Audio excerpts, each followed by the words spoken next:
통해 함께 은혜 받으실 하나님의 말씀은 마가복음 5장 21절에서 43절까지의 말씀입니다. 신약성경 60페이지 마가복음 5장 21절에서 43절의 말씀을 우리 교독하도록 하겠습니다. 예수께서 배를 타시고 다시 맞은편으로 건너가시니 큰 무리가 그에게로 모이거늘 이에 바닷가에 계시더니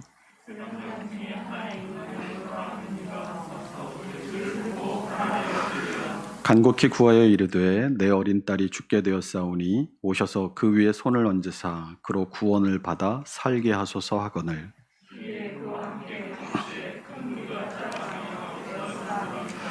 열두 해를 혈루증으로 앓아온 한 여자가 있어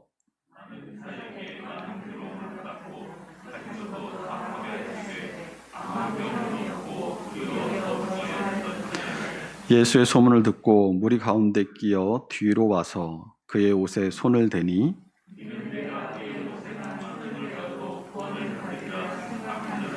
이에 그의 혈루 근원이 곧 마름에 병이 나은 줄을 몸에 깨달으니라.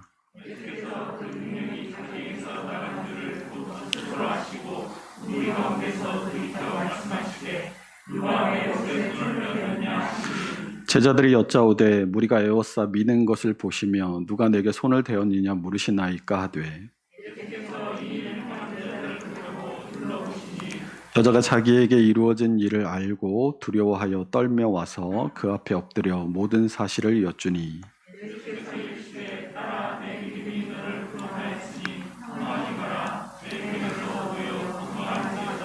아직 예수께서 말씀하실 때에 회당장의 집에서 사람들이 와서 회당장에게 이르되 당신의 딸이 죽었나이다. 어찌하여 선생을 더 괴롭게 하나이까?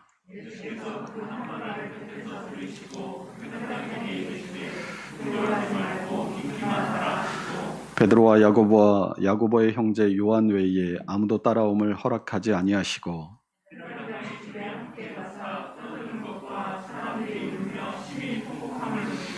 들어가서 그들에게 이르시되 너희가 어찌하여 떠들며 우느냐 이 아이가 죽은 것이 아니라 잔다 하시니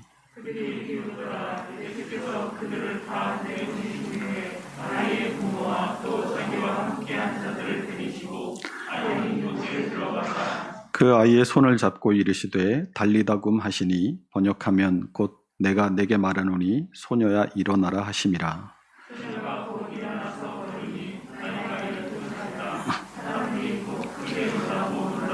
함께 읽습니다. 예수께서 이 일을 아무도 알지 못하게 하라고 그들을 많이 경계하시고 이에 소녀에게 먹을 것을 주라 하시니라.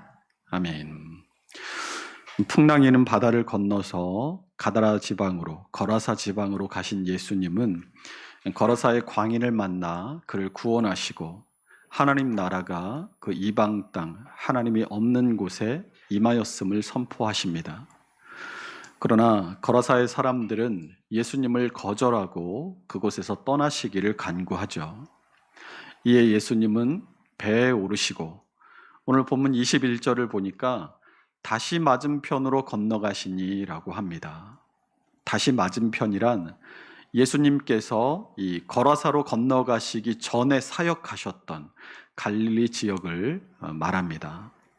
그런데 이 다시 맞은편으로 건너가시니 다음에 큰 무리가 그에게로 모이거늘 이에 바닷가에 계시더니라고 말씀하고 있죠. 아마도 이 큰 무리들은 배를 타고 다른 지방으로 가신 예수님을 기다리고 있었던 것 같습니다. 예수님은 거라사 지방으로 건너가시기 전에 그분께서 하셨던 대로 사람들에게 하나님 나라와 복음을 전하시고 또 병을 고치시고 귀신을 내어 쫓는 사역을 그 바닷가에서 계속하십니다. 그때 22절에 회당장 중에 하나인 야이로가 예수님의 발 앞에 엎드립니다. 회당은 헬라어로 시나고게라고 하는데 이 유대인들의 회집의 중심지요 또 신앙 공동체의 상징이다라고 할 수 있습니다. 이 회당이 뭘 하는 곳인지를 유대인들이 회당을 부르는 세 가지의 히브리어를 통해서 알 수 있게 되는데, 유대인들은 회당을 베트 하 테필라, 기도하는 집, 또 베트 하 크네세트, 집회하는 집, 또 베트 하 미드라시, 학습하는 집, 이렇게 불렀습니다. 그러니까 유대인들에게 있어서 이 회당이란 함께 모여 하나님을 예배하고 그곳에서 기도하는 곳이고, 또 하나님의 말씀을 가르치고 배우는 곳이다라는 것이죠.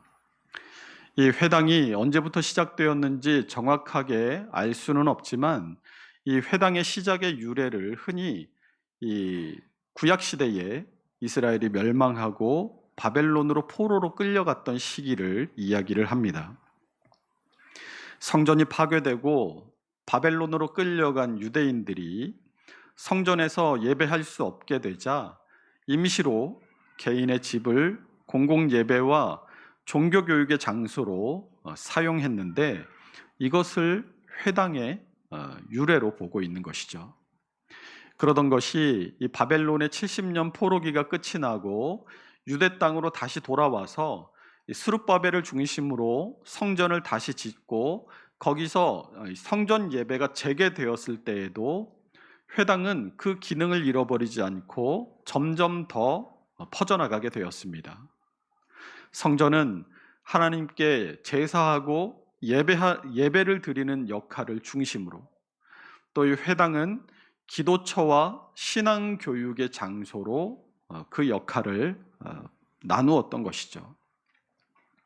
그 후에 이 쇠락해가는 스룹바벨 성전을 대신해서 헤롯 왕이 유대인들의 환심을 사기 위해 거대하고 웅장한 새 성전을 짓던 시대까지도 회당은 점점 그 수가 늘어나게 되었습니다. 역사의 기록에 의하면 이 로마에 의해 이 헤롯 성전이 파괴되는 AD 70년까지 예루살렘 안에만 394개의 회당이 있을 정도로 이 회당은 유대인들의 신앙의 중심으로 커지게 되었습니다. 우리 사진 한번 볼까요? 회당 내부의 사진인데, 이 예루살렘 성전이 이 로마에 의해 무너진 뒤에 회당은 이 성전의 기능까지 대신하게 되었습니다.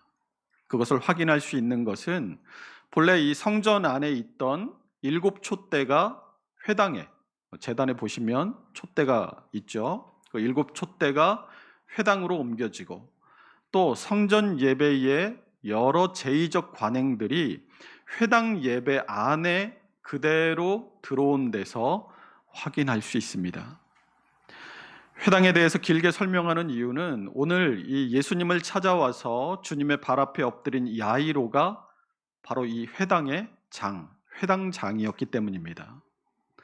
회당의 조직은 회당장, 핫잔, 랍비, 평신도, 이렇게 4가지로 구분이 되었는데, 이 회당장은 그 중에서도 이 회당을 대표하는 가장 중요한 직책으로 회당에서 이루어지는 모든 집회를 주관하고 이 회당 전체의 운영, 그리고 회당 예배의 질서와 신성함을 유지하도록 하는 책임을 맡고 있는 사람이었습니다.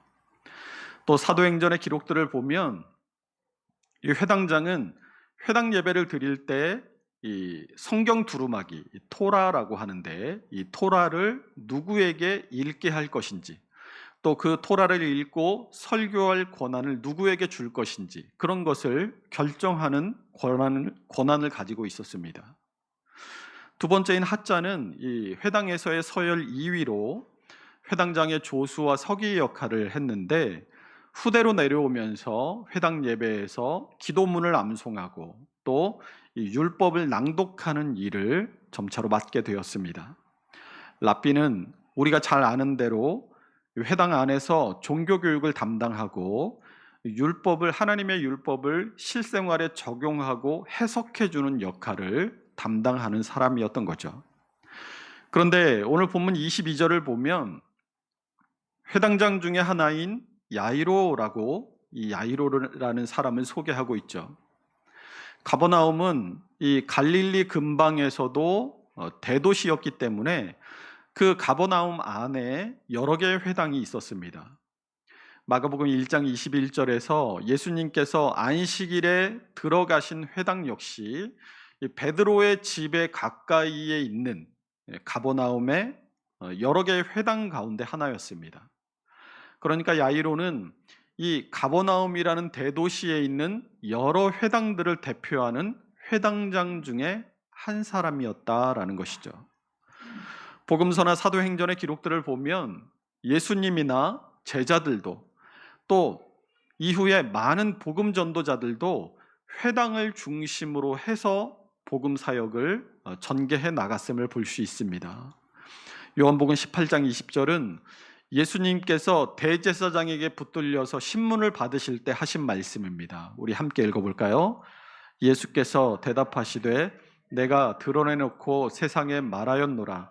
모든 유대인들이 모이는 회당과 성전에서 항상 가르쳤고 은밀하게는 아무것도 말하지 아니하였거늘. 이 예수님뿐만 아니라 사도들과 복음 전도자들도 복음을 전하기 위해서 어느 마을에 들어가면 바로 회당을 찾았습니다. 바울과 바나바의 1차 전도 여행을 기록하고 있는 사도행전 13장 4절에서 5절에서도 두 사람이 성령의 보내심을 받아 실루기아에 내려가서 거기서 배 타고 구브로에 가서 살라미에 이르러 하나님의 말씀을 유대인의 여러 회당에서 전할세 요한을 수행원으로 두었더라라고 기록되어 있는 것을 볼 수 있습니다. 우리 사도행전 16장 12절에서 14절 말씀도 함께 읽어보겠습니다. 거기서 빌립보에 이르니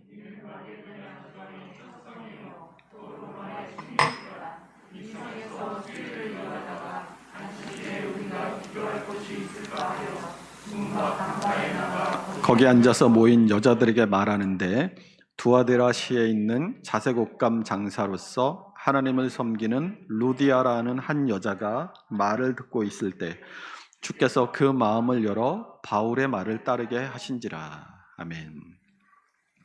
이 자주장사로 바울의 든든한 후원자가 되어준 루디아를 만난 것도 빌립보 성에 들어간 바울과 실라가 그 빌립보 성의 회당을 찾기 위해 이 빨래터에 모여있던 여인들에게 말을 묻다가 일어난 일이었습니다.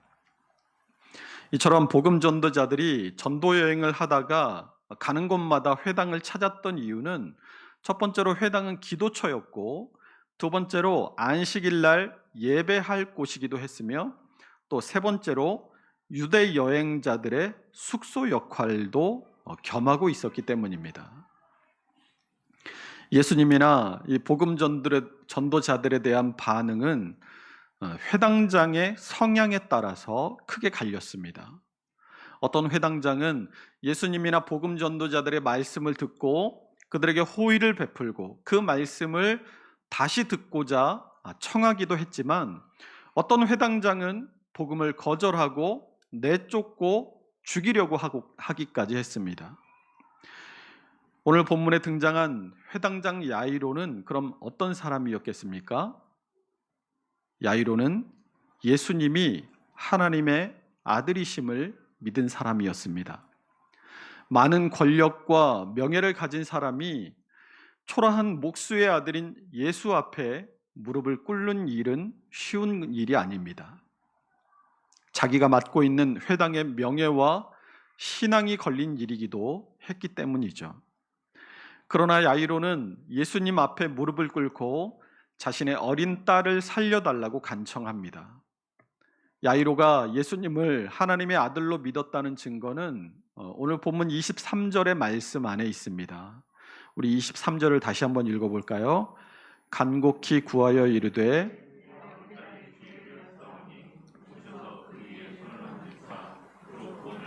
살게 하소서 하거늘. 잘 보세요. 딸이 죽게 되었으니 오셔서 그에게 손을 얹으사 살게 하소서라고 하지 않죠. 그로 구원을 받아 살게 하소서라고 말하고 있습니다. 여기서 이 구원을 헬라어로 소조라고 하는데 저주나 고통이나 질병이나 사망에서 건짐을 받는 것, 그것을 소조, 구원이라고 말합니다. 이 헬라어의 이 해석처럼 구원은 내 힘으로 그 상황을 타개하고 탈출하는 것을 뜻하는 것이 아니에요. 내 힘으로 어찌할 수 없는 상황, 그 상황을 다른 누군가의 도움으로 해결받는 것을 의미할 때 이 구원이라는 말을 씁니다. 우리의 구원 역시 마찬가지예요. 우리의 구원은 우리 안에 있는 죄를 보는 것이 먼저이고, 우리 안에 있는 그 죄를 해결할 수 있는 능력이나 방법이 전혀 우리에게 없다라는 것을 깨닫는 데서부터 출발합니다. 복음을 전해도 예수를 안 받아들이고 복음을 거절하는 사람들을 가만히 한번 보십시오. 다 뭐라고 얘기합니까? 내가 왜 죄인인데? 왜 나한테 죄인이라고 하는데? 나는 죄가 없다는 거예요. 자기가 의롭다고 생각하는 사람일수록 복음을 받아들이기가 힘듭니다. 나한테 아무런 문제가 없는데 왜 나를 바꿔야 되냐는 거예요. 나한테 아무 문제가 없으니까 나를 바꿀 필요도 없고, 나를 바꿀 필요가 없으니까 복음을 받아들일 필요도 없다라는 논리입니다. 그러나 기독교에서 가장 중요한 것이 자기분이라는 사실을 우리는 잊어서는 안 돼요. 내가 나의 나의 옳음을 부인하고 나의 의로는 구원에 이를 수 없으니 나 이외에 다른 의를 통해서 구원에 이르러야겠다라는 필요, 그래서 나를 구원하시기 위해 십자가에서 죽으시고 피 흘려주신 예수 그리스도를 내가 믿고 그 믿음을 이제 나의 의로 삼아서 내가 구원을 얻어야겠다라는 그 필요를 깨달을 때 우리는 복음을 받아들이게 되는 것입니다. 이처럼 자기 부인 없이는 복음을 받아들일 수 없습니다. 주님의 말씀에 순종할 수 없다는 거예요. 본문에 구원과 살게 하소서라는 두 가지 표현이 함께 사용되어 있다는 것은 구원의 능력, 치유의 능력, 그 두 가지 모두가 주님께 있음을 고백하는 것입니다. 구원과 치유를 모두 가능케 하는 분은 오직 하나님 한 분밖에 없습니다. 야이로는 지금 초라한 목수의 아들 앞에 엎드린 것이 아니라 전능하신 하나님 앞에 엎드린 것입니다. 이게 바로 믿음이에요. 내가 할 수 없는 것, 내 상식과 지식과 이성을 넘어선 어떤 것이 있다는 것을 믿고 또 그것이 가능하다는 것을 내가 인정하는 것, 그래서 그것을 가능케 하는 존재를 인정하고 그 존재의 뜻에 순종하는 것, 그것을 우리는 믿음이라고 부르는 것입니다. 야이로의 간곡한 부탁에 예수님은 그와 함께 야이로의 집으로 향하십니다. 오늘 본문을 구조상 분류해 본다면 21절에서 24절까지는 야이로의 이야기, 그리고 25절에서 34절까지는 혈루증 여인의 이야기, 그리고 다시 35절에서 43절까지가 야이로의 이야기로 구성이 되어 있습니다. 그러니까 이 마태복음 5장 21절에서 43절까지의 내용을 구조로 분석을 해보면 마치 이 샌드위치가 빵과 빵 사이에 이 햄이 그 사이에 끼워져 있는 것처럼 A와 A 다시 사이에 B가 끼워져 있는 구조로 되어 있다는 거예요. 이런 구조가 성경에 자주 등장하는데, 이런 구조가 성경에 나타날 때는 이 A의 이야기, A의 사건과 B의 사건이 무관한 것처럼 보이지만 사실은 그것이 하나의 이야기이고 무언가 한 가지를 나타내기 위해서 이런 구조가 사용되고 있습니다. A와 A 다시, 그리고 B의 이야기를 연결할 수 있는 모티브는 두 가지예요. 첫 번째는 인물이든가, 두 번째는 주제입니다. 그래서 이런 샌드위치 구조에서 이 글의 핵심을 파악하려면 이 두 구조를 잇는 모티브가 무엇인지를 파악하는 것이 매우 중요해요. 야이로와 혈루증 여인의 이야기의 연결점은 인물이 아니에요. A와 A-의 주요 인물은 누굽니까? 야이로죠. 그리고 B의 주요 인물은 누구예요? 혈루증 여인이기 때문이에요. 등장인물이 어떤 연관도 없이 다릅니다. 그러니까 모티브는 인물이 아니겠죠? 그러면 이 두 이야기를 연결하는 모티브는 뭐라고 그랬어요? 인물 아니면 주제라고 했죠. 그러면 인물은 아니니까 그럼 뭘로 연결돼야 되는 거예요? 주제로 연결돼야 되는 거예요. 이 야이로의 이야기와 혈루증 여인의 이야기가 공통적으로 나타내는 주제가 무엇입니까? 그 주제는 오늘 설교의 제목처럼 믿음입니다. 야이로의 믿음과 혈루증 여인의 믿음이 마가복음 5장 21절에서 43절을 관통하는 핵심 주제인 거예요. 주님은 이 믿음을 보여주시기 위해 야이로와 혈루증 여인의 사건을 통해 지금 우리에게 말씀하고 계십니다. 본문 24절을 한번 다시 읽어보겠습니다. 이에 그와 함께 가실새 큰 무리가 따라가며 에워싸 밀더라. 사실 이 본문을 이 24절을 읽으면 사실 별 감흥이 없어요. 그냥 사람이 좀 많았나 보다 이 정도로 읽히죠. 그런데 이 에워싸 밀더라라는 표현이 마가복음 3장 9절에도 똑같이 등장합니다. 우리 마가복음 3장 9절 한번 읽어볼까요?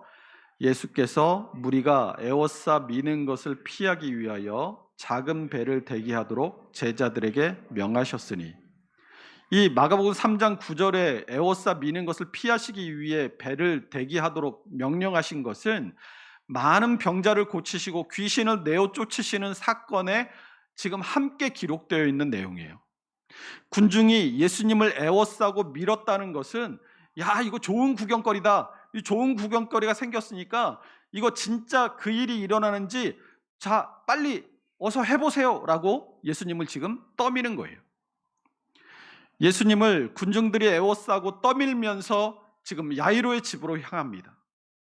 그 군중들은 이 신기한 광경과 기적을 구경하고야 말겠다는 마음인 거예요. 2005년 10월에 상주 시민운동장에서 MBC 가요 콘서트 공개 방송이 열렸습니다. 서른도 씨, 태진아 씨, 장윤정 씨, 휘성 씨, SS501 등 이때 이 2005년 당시에 최고 인기 스타들이 출연한다라고 알려졌어요. 그러자 순식간에 10,000명이 넘는 사람이 시민운동장에 몰려들었습니다. 시간이 돼서 이제 출입문을 열자마자 문 앞에 장사진을 치고 있던 사람들이 한꺼번에 무대 가까운 좋은 자리를 차지하려고 뛰기 시작했습니다. 그런데 좁고 비탈진 입구에 사람들이 너무 많이 몰리고 엉키다 보니까 넘어지는 사람이 생겼어요. 사람들이 넘어지면 멈춰야 되잖아요. 멈춰야 되는데 앞에 사람들은 멈추는데 뒤에서 미는 사람들은 앞에 사정을 모르니까 계속 미는 거예요. 그래서 밀려서 그 통에 11명이 깔려서 사망하고 90명이 부상당하는 대참사가 일어났습니다. 예수님을 바닷가에서 기다리고 있던 많은 무리들이 회당장인 야이로가 무릎을 꿇고 예수님 앞에 간청하고 예수님이 그 야이로의 집으로 향하자 자기들이 신이 났어요. 신나게 막 예수님을 밀고 가는 거예요. 에워싸고 밀고 가고 있다는 것은 예수님 주변에 지금 많은 사람들이 서로 밀리면서 예수님께 접촉하고 있는 상황입니다. 그런데 유난히 한 여인에게만 치유의 기적이 일어났습니다. 본문 25절에서 28절 함께 읽습니다. 12해를 혈루증으로 앓아온 한 여자가 있어 많은 의사에게 많은 괴로움을 받았고 가진 것도 다 허비하였으되 아무 효험이 없고 도리어 더 중하였던 차에 예수의 소문을 듣고 무리 가운데 끼어 뒤로 와서 그의 옷에 손을 대니 이는 내가 그의 옷에만 손을 대어도 구원을 받으리라 생각함일러라. 이 본문 안에 여인의 배경에 대해서 설명하는데 그 첫 번째 내용이 12해를 혈루증으로 앓았다라고 말하고 있습니다. 이 혈루증이라는 것은 자궁 내 출혈을 얘기해요. 12해를 혈루증으로 앓았다는 것은 아마도 자궁암이 의심되는 이 만성 자궁 출혈로 지금 고통받고 있다는 뜻인 것 같습니다. 또 많은 의사에게 많은 괴로움을 받았고 가진 것도 다 허비하였으되라고 말하죠. 지금 시대에도 이 산부인과 관련 진료를 받을 때 남자 의사보다 여자 의사를 더 많이 찾습니다. 그런데 예수님 당시의 의사는 모두 남자였어요. 의사이기는 하지만 남자에게 자신의 은밀한 부위를 드러내고 진료와 치료 행위를 받아야 하는 일은 당시의 여인들로서는 너무나 큰 고통이었을 겁니다. 치료가 한두 번으로 끝난 것도 아니고 12해나 혈루증으로 고생하고 있다는 것은 한 의사에게 보이고 치료를 받아도 효과가 없으면 또 다른 의사를 찾고 하는 일을 계속해서 반복해 왔다는 말이죠. 그 과정에서 정신적인 고통과 육체적인 고통은 물론 자기가 가지고 있던 재산도 다 이 병의 치료에 탕진하고 말았습니다. 재산을 잃었더라도 건강을 되찾았다면 그것만도 감사한 일일 텐데 26절 하반절 보세요. 아무 효험이 없고 도리어 더 중하여졌던 차에라고 그 여인이 12해를 얼마나 큰 고통 가운데 살아왔는지를 말해주고 있습니다.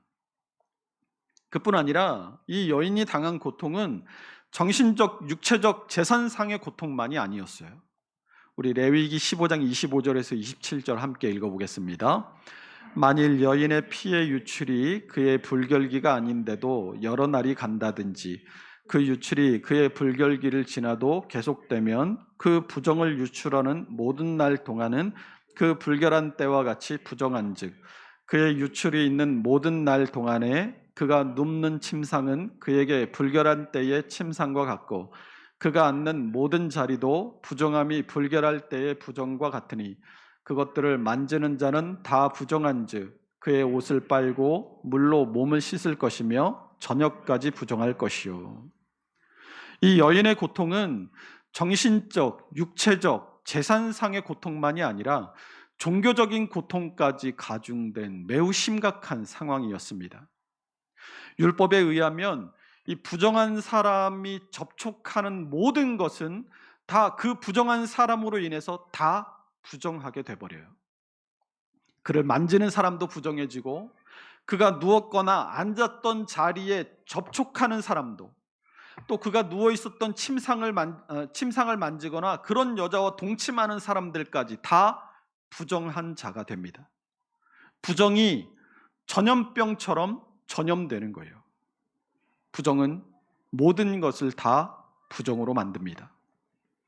이렇게 율법에 의해 부정한 자로 정죄된 여인의 12년간의 삶이 어떠했겠습니까? 가족들도 이 여인을 가까이 할 수 없습니다.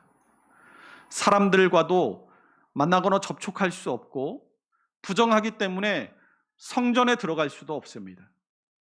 의사도 부정한 여인을 진찰하고 치료하면 아까 레위기의 말씀 안에 나오죠. 저녁까지 부정하다고. 의사도 이 부정한 여인을 치료하고 진찰하고 치료하려면 그날 저녁까지 다른 손님을 받을 수 없어요. 다른 사람을 치료할 수 없습니다. 그러니까 얼마나 치료비를 비싸게 불렀겠어요. 군대 귀신이 들려서 그 60만 살아있던 거라사의 광인처럼 이 여인도 아무런 소망 없이 절망 가운데 그저 목숨만 붙어 있었을 뿐입니다. 그런데 예수님에 대한 소문이 들려왔어요. 28절 보세요. 내가 그의 옷에만 손을 대어도 구원을 받으리라 생각하고 그리고 무리 뒤에 끼어 뒤로 와서 예수님의 옷가에 손을 댑니다. 어거스틴이 오늘 이 본문을 보면서 육체는 밀지만 믿음은 만지는 법이다라고 본문을 주석했어요. 사람들은 밀리고 밀리는 상황 때문에 의미 없이 예수님의 손에 접촉하고 있지만 이 여인은 간절히 주님의 치유를 바라고 그분의 그분의 옷에 손을 뻗어 그 옷을 만졌습니다. 바로 이 믿음의 차이가 기적을 체험하고 체험하지 못하고의 기준이 된 것입니다. 그 결과가 어떻게 됐습니까? 즉시로 자각 증상을 느낄 수 있었다라고 말합니다. 29절 봅니다. 이에 그의 혈루 근원이 곧 마름에 병이 나은 줄을 몸에 깨달으니라. 아멘. 그런데 예수님께서 가시던 길을 멈추시고 돌아서십니다. 그리고 30절 하반절에서 누가 내 옷에 손을 대었느냐라고 물으십니다. 자, 보세요. 32절 보세요. 예수께서 이 일 행한 여자를 보려고 둘러보시니라고 하시죠. 예수님은 예수님의 옷에 믿음으로 손을 댄 사람이 이 여인이라는 것을 아셨어요? 모르셨어요? 아셨어요. 자신의 능력이 나간 줄도 아셨어요. 옷에 손을 댄 여인도 누구인지 아셨습니다. 그러면 그 여인의 사정은 모르시고 그러셨겠어요? 예수님은 앞에서 설명드린 이 여인의 모든 처지와 상황을 다 아십니다. 모든 것을 다 아시는 주님께서 여인을 찾으십니다. 왜 찾으시겠어요? 치료의 능력이 나갔으니까 치료비 받으려고 여자를 찾겠습니까? 아니면 능력이 나갔는데 야, 얼굴이라도 알아야지, 내 능력이 나갔는데 하고 얼굴 보려고 찾으셨겠어요? 생각해 보세요. 이 여인은 그곳에 있어도 되는 사람입니까? 있으면 안 되는 사람입니까? 이 여자는 여기 있으면 안 되는 여자예요. 율법에 의하면 이 여인과 조금이라도 접촉하면 그 접촉한 모든 사람들이 다 부정하게 돼버립니다. 무리가 애워싸서 밀고 있었기 때문에 아마 이 여인이 예수님에게 가서 그 옷가를 만지기까지 수십 명에서 수백 명의 사람들이 이 여인과 몸을 부딪혔을 거예요. 이 여인의 정체가 밝혀지는 순간 이 여인은 그 여인과 접촉한 사람들에게 문매를 맞거나 침뱉음을 당하거나 모욕을 당할 상황이었습니다. 33절 함께 읽어봅니다. 여자가 자기에게 이루어진 일을 알고 두려워하여 떨며 와서 그 앞에 엎드려 모든 사실을 여쭈니. 이 혈루증 여인과 여인의 이 같은 사건을 기록하고 있는 누가복음 8장 47절은 여자가 스스로 숨기지 못할 줄을 알고 떨며 나와 엎드려 그 손댄 이유와 곧 나은 것을 모든 사람 앞에서 말하니라고 기록하고 있어요. 오늘 본문에는 모든 사실이라고 했고 누가복음 8장 47절에서는 그 손댄 이유와 나은 것을 말했다고 합니다. 그리고 공통적으로 두 구절 모두가 이 여인이 떨고 있었다라고 우리에게 알려줍니다. 이 여인이 예수님 앞에 나와서 자신의 배경에 대해서 설명하기 시작했을 때 혈루증이라는 단어만 듣고도 사람들은 썰물 빠지듯이 이 여인에게서 거리를 두고 떨어졌을 겁니다. 이제 곧 거기 있는 모든 사람들로부터 침뱉음과 모욕과 문매를 맞을 수도 있는 상황입니다. 그러나 주님은 34절을 통해서 딸아, 내 믿음이 너를 구원하였으니 평안히 가라. 내 병에서 놓여 건강할지어다 라고 말씀해 주십니다. 예수님이 모든 것을 다 아심에도 여인을 공개적으로 불러내어 그 사정을 설명하게 하시고 여인에게 구원과 평안과 건강의 회복을 선언해 주신 것은 무슨 이유이겠습니까? 율법에 의하면 부정한 여인이 접촉한 예수님은 어떻게 되는 거예요? 부정하게 됩니다.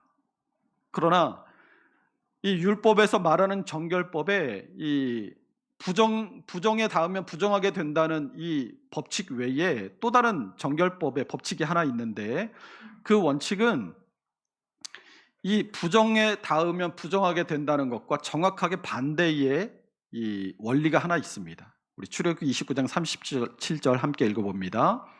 너는 이레 동안 제단을 위하여 속죄하여 거룩하게 하라. 그리하면 지극히 거룩한 제단이 되리니 제단에 접촉하는 자는 모든 것이 거룩하리라. 바로 이 성막의 제단에 닿으면 죄와 부정함이 정화되고 거룩해 된다는 겁니다. 우리 이사야 6장 5절에서 7절도 함께 읽어보겠습니다. 그때에 내가 말하되 화로다 나여 망하게 되었도다. 나는 입술이 부정한 사람이요 나는 입술이 부정한 백성 중에서 거주하면서 만군의 여호와이신 왕을 배웠음이로다 하였더라. 그때 그 스랍 중에 하나가 부젓가락으로 제단에서 집은 바 핀 숯을 손에 가지고 내게로 날아와서 그것을 내 입술에 대며 이르되 보라 이것이 내 입에 닿았으니 내 악이 제하여졌고 내 죄가 사하여졌느니라 하더라. 뭘로 정결케 됐다고요? 제단의 숯불로 정결케 돼요. 여러분, 제단이 뭐 하는 곳입니까? 제단은 매일 아침, 점심, 저녁으로 죄의 대속을 위해 어린 양의 피가 흥건히 적셔져 있고 그 피가 마르지 않는 곳입니다. 부정한 것과 닿으면 모든 것이 부정하게 되는 것과 반대로 이 제단은 어떤 부정한 것이 가서 닿든지 다 정결케 됩니다. 그러나 사실은 제단 자체가 이 정결하게 하는 능력이 있는 것이 아니라 제단에 뿌려진 어린 양의 피가 정결하게 하는 능력이 있는 것입니다. 이 정결법을 가지고 혈루증 여인이 예수님의 옷가에 손을 댄 사건을 한번 바라보세요. 여인의 부정함이 예수님에게 옮겨져서 예수님이 부정하게 되겠습니까? 아니면 예수님의 거룩하심이 여인에게 옮겨져서 여인이 정결하게 되겠습니까? 그런데 사람들은 그걸 몰라요. 주님만 아니면 당장 여인에게 침을 뱉고 모욕을 주고 돌을 던졌을 겁니다. 그러나 주님은 거기 모인 모든 사람들 앞에서 그 여인이 정결케 되었음을 선언해 주십니다. 본문 33절에서 주님께서 이 여인을 딸아라고 친근하게 부르십니다. 12년 동안이나 성전에 들어갈 수 없어서 버린 자식과 같이 하나님과 멀어져서 고통받고 있던 이 여인을 향해 딸아라고 불러주심으로 비록 부정하여 성전에 들어갈 수 없었던 여인이라 할지라도 하나님의 관심의 대상이었고 그 믿음으로 말미암아 더 이상 부정한 자가 아니라 하나님의 자녀로서의 관계가 온전히 회복되었음을 선언하신 것입니다. 하나님과의 관계의 회복은 이처럼 오직 예수 그리스도를 믿는 믿음으로 되는 것인 줄로 믿으시기 바랍니다.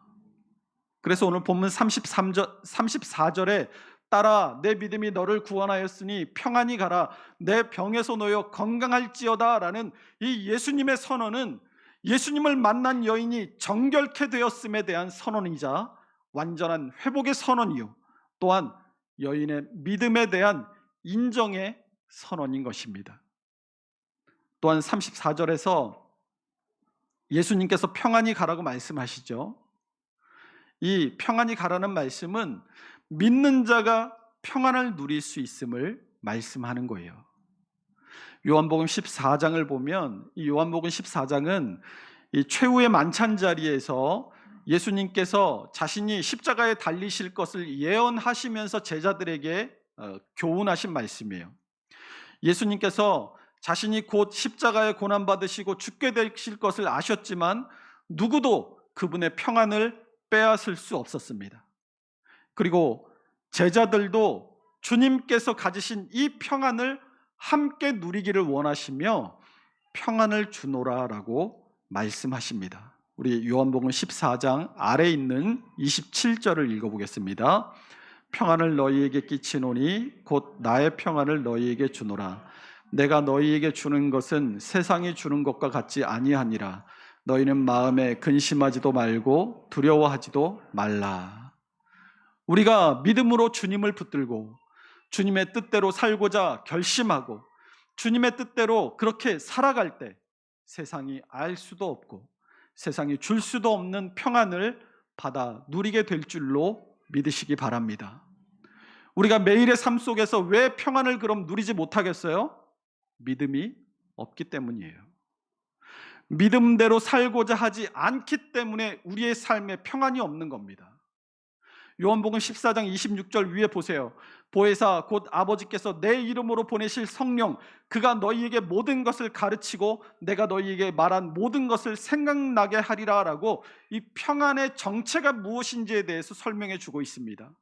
내 생각과 판단과 이성을 의지하려고 하는 그 마음을 버리고 성령께서 인도하시는 대로 그분의 말씀에 순종하고 내 생각과 판단과 이성 너머에서 지금도 나를 위해 일하고 계신 하나님을 믿을 때 예수님께서 누리셨던 평안을 우리에게도 주신다라고 말씀하시는 것입니다. 오늘 예수님 앞에 엎드려 예수님이 오시기만 하면 자신의 딸이 구원받고 살게 될 것을 믿었던 야이로처럼, 또 예수님의 옷 가만 만져도 나으리라는 믿음으로 예수님께 다가갔던 혈루증 여인처럼 내 판단과 이성을 넘어서기에 때로는 이해가 안 되고 때로는 순종이 어려울지라도 우리를 부르시는 그 주인공이 예수님이시기에 그분을 믿고 순종하기로 결심할 수 있는 우리 모두가 될 수 있으시기를 주님의 이름으로 축원합니다. 기도하겠습니다.